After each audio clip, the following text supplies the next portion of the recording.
Hello everybody, and once again welcome back to Financify YouTube channel. Today in this video I'm going to show you how you can sign into your Bybit account. So make sure you follow my step till the end.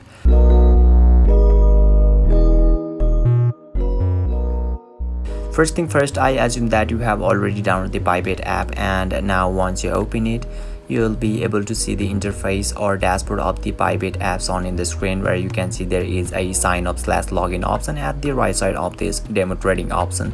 So you need to tap on that sign up/login button, and now you can see there is a two option to log in. First one is email and another one is mobile number, but the process is gonna be same. So let me tap on the email for now, and you need to enter your email over here and your password. And once you verify yourself, and yeah, you need to complete more formalities as well before verifying yourself. And yeah, once you verify yourself, you'll be able to log in successfully.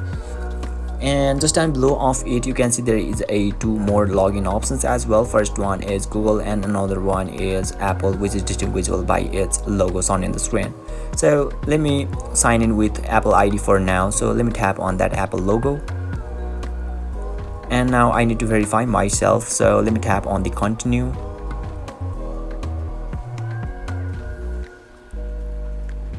So yeah, now you can see once I verified myself, I have logged in successfully. So basically this is how you can also sign into your Bybit account. And if you still encounter any issue during this process, feel free to leave a comment and I'll be happy to assist you. If you found this very helpful, please give it a thumbs up, and if you are new to this channel, make sure to hit the subscribe button and set the bell icon to on so that you can stay updated with our latest content. Thank you for watching, and I'll see you next time.